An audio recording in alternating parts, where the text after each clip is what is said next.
Good morning and welcome. You're watching the Breakfast Rundown on TV1. I'm Therunee Karunaratne.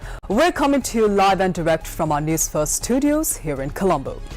Well, the French government has collapsed. The South Korean president, Yoon Suk-yeol, is now facing an impeachment. What are the exact details on these stories? As always, we on the Breakfast Rundown have got you covered. Stay tuned with us as we bring to you the news in detail.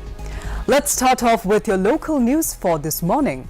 The interim budget since the formation of the new government will be presented to Parliament today.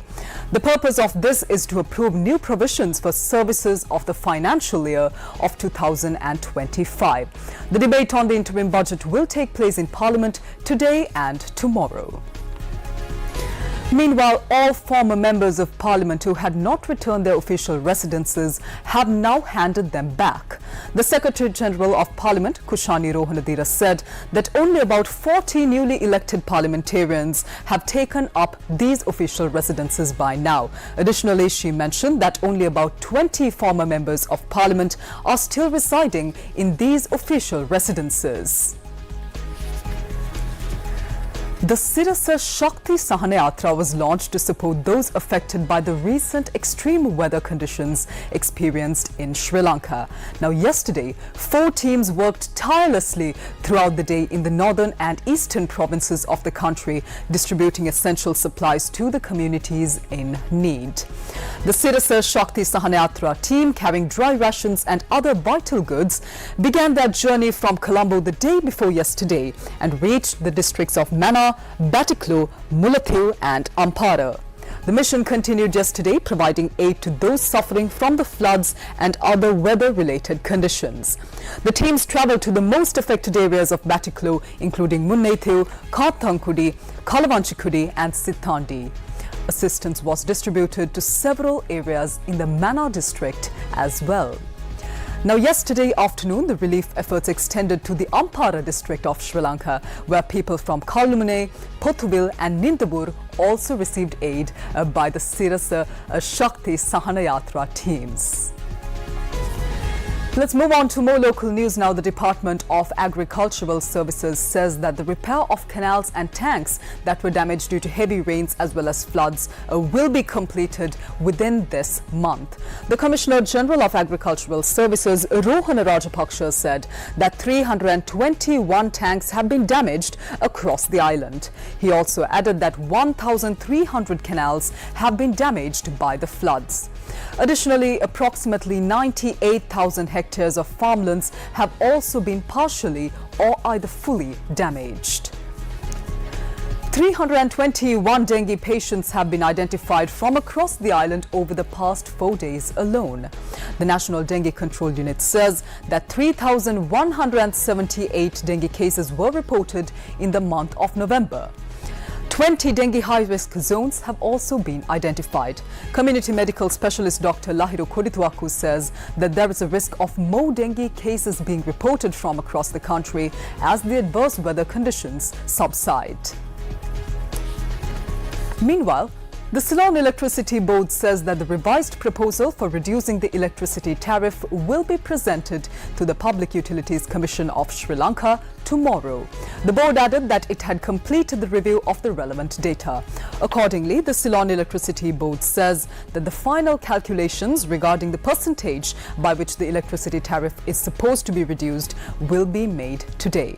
After receiving this revised proposal, the Public Utilities Commission of Sri Lanka will take further action regarding this matter. Although the Ceylon Electricity Board had previously presented a proposal to reduce the electricity tariff, the PUCSL informed them to revise and resubmit it. And it is accordingly that this new revised proposal will be submitted to the PUCSL tomorrow. The National Day of the Kingdom of Thailand was celebrated yesterday in Colombo. The National Day celebration of the Kingdom of Thailand marks the birth anniversary of the late King Bhumibol Adulyadej and Thailand's Father's Day.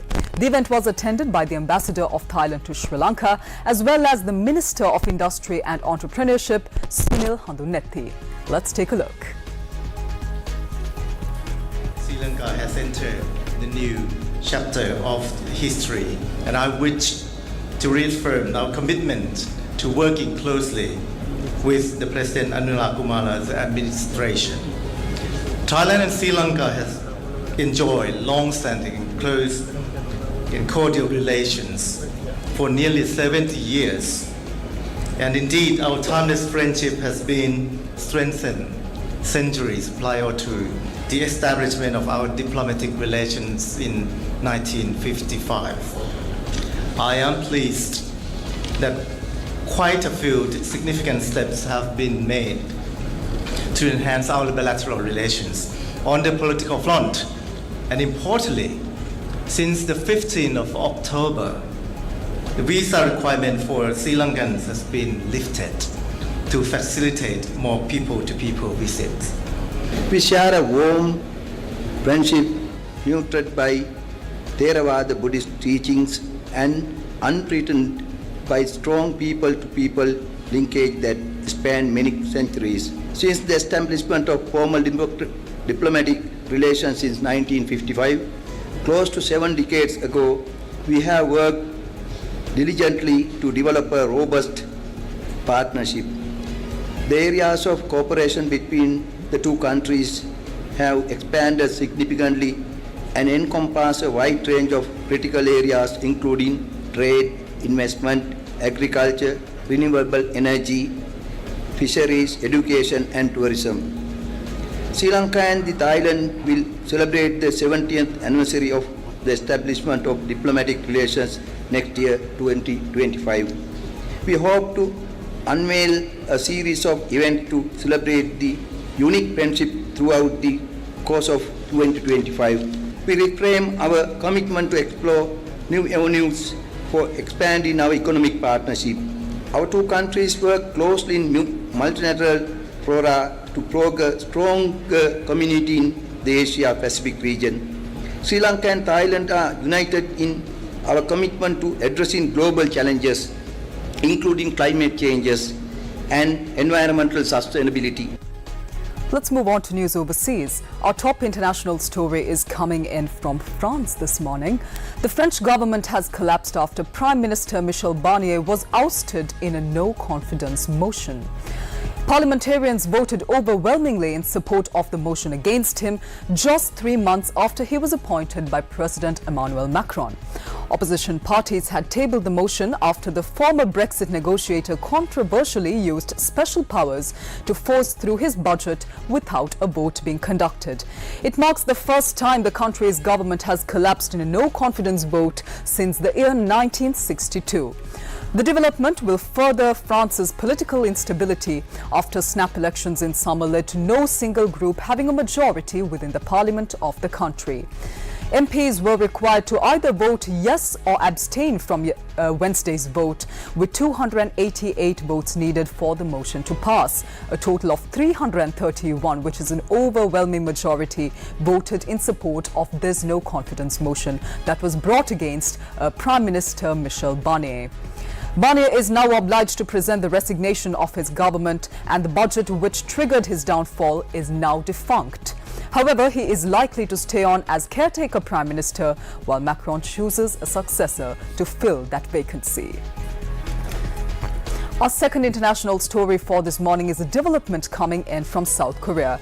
Opposition parties filed an impeachment bill against South Korea's President Yoon Suk-yeol following his surprise martial law declaration.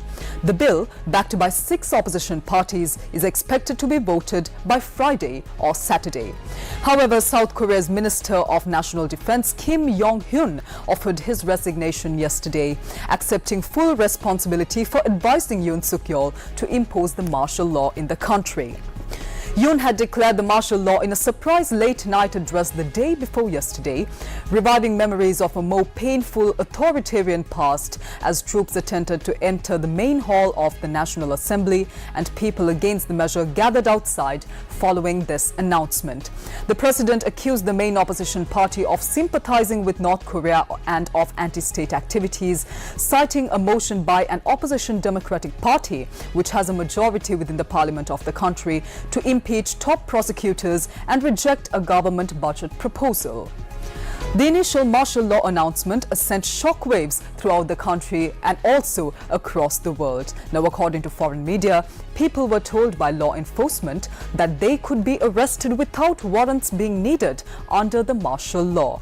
South Korean President Yoon Suk-yeol yesterday said he would lift the surprise martial law declaration he had imposed just hours before, backing down in a standoff with Parliament, which roundly rejected his attempt to ban political activity as well as censor the media in the country.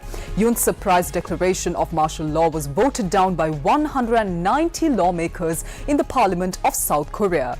His own party urged him to lift this decree. Under South Korean law, the president must immediately lift martial law if Parliament demands it by a majority vote, and that is exactly what happened recently. South Korean lawmakers submitted a bill to impeach President Yoon Suk-yeol after he declared martial law and revised the move just hours later. The main opposition Democratic Party, or DP, called for Yoon, who has been in office since 2022, to resign or face this impeachment. 6 South Korean opposition parties later submitted a bill in Parliament to impeach Yoon, with voting set on Friday or Saturday.